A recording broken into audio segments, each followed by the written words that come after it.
13 de diciembre de 1828. Navarro, Buenos Aires. Muere cobardemente fusilado, sin juicio previo, Manuel Dorrego. Así lo ordenó el general Lavalle. Las intrigas unitarias de los porteños, la decisión del general Juan Lavalle y los disparos que convalidaron su fusilamiento marcaron el drama argentino que aún hoy se prolonga, pues los unitarios no podían dejar con vida a Dorrego sin correr grave peligro de que éste los pusiera al desnudo ante la opinión pública de la época y ante la historia. Es por esto y mucho más que necesitaban acallarlo para siempre. ¿Pudo salvarse? ¿Su vida fue el precio a pagar por atreverse a gobernar a favor del pueblo? ¿No importó que fuese republicano y democrático? Nada importó si vulneró los privilegios de la clase del sector liberal unitario.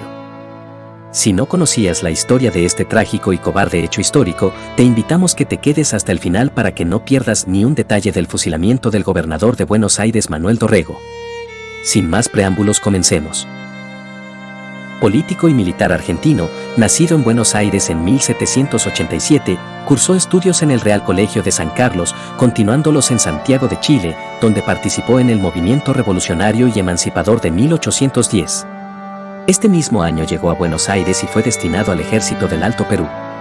Combatió en Suipacha, en Nazareno, en Tucumán y en Salta, junto al general Manuel Belgrano, demostrando su valentía y carisma al mando de la infantería.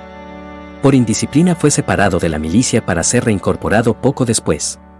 En 1814 pasó al ejército que operaba en la Banda Oriental y participó en la batalla de Guayabos frente a las fuerzas de Artigas. De regreso a Buenos Aires se dedicó al periodismo militante y se opuso a la política del director supremo Juan Martín de Pueyrredón, por lo que fue desterrado en 1816. Su pasión y oratoria lo convirtieron en el ídolo del Bajo Pueblo y Descamisados, siendo la principal figura del Partido Federal porteño. Dorrego se opuso al proyecto constitucional rivadaviano de 1826, el cual desconocía la voluntad general de las provincias y negaba el derecho de voto a los criados a sueldo, peones jornaleros y soldados de línea.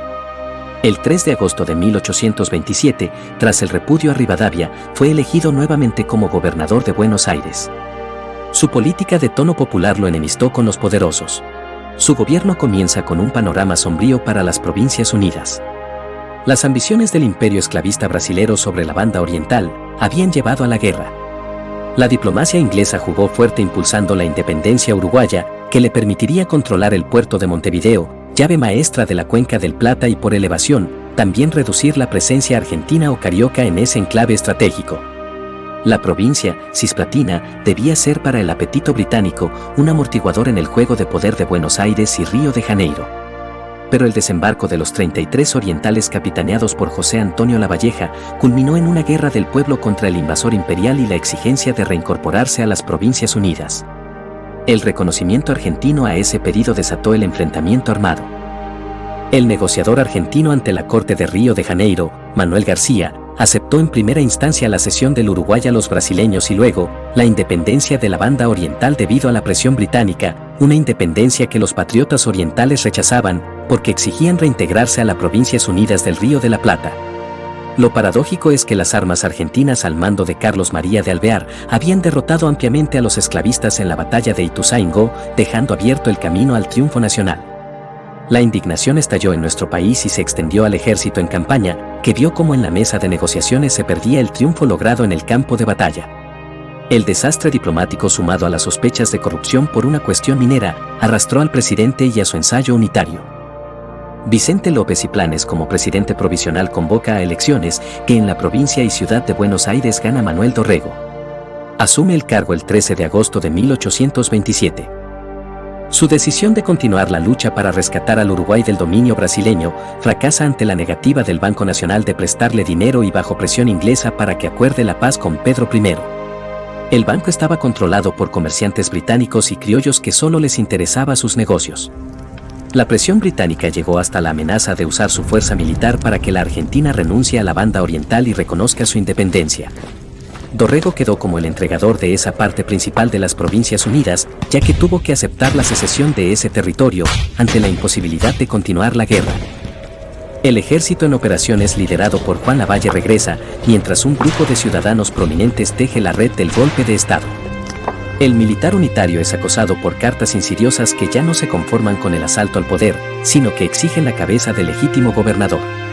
Juan Cruz Varela y Salvador María del Carril son dos de los civiles que instigaron el asesinato de Dorrego.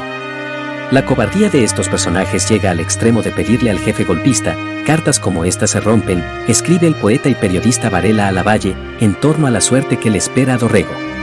Pero Lavalle tomó la precaución de no romperlas, por eso la posteridad conoció la trama secreta del crimen. El 1 de diciembre de 1828 Lavalle se pronuncia contra Dorrego.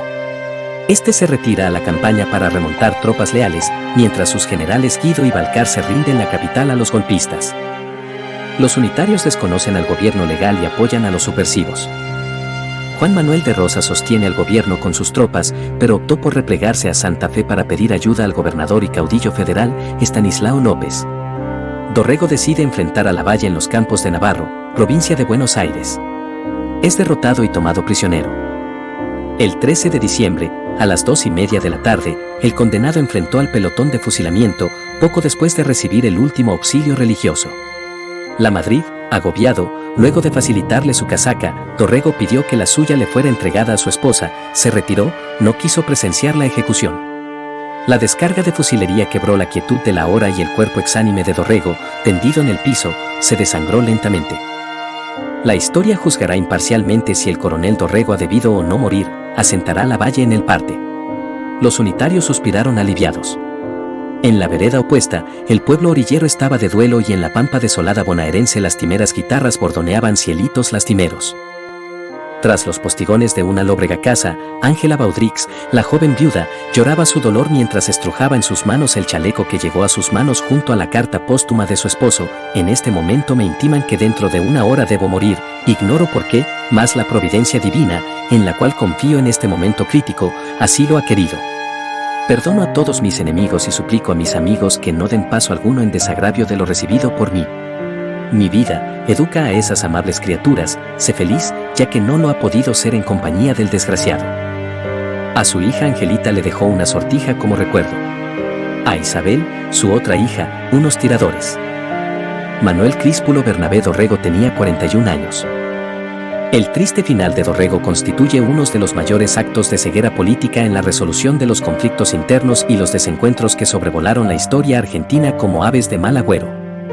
Si te gustó el video te invitamos a que te suscribas y nos dejes un me gusta. Desde ya muchas gracias y nos vemos en un próximo video. Hasta luego.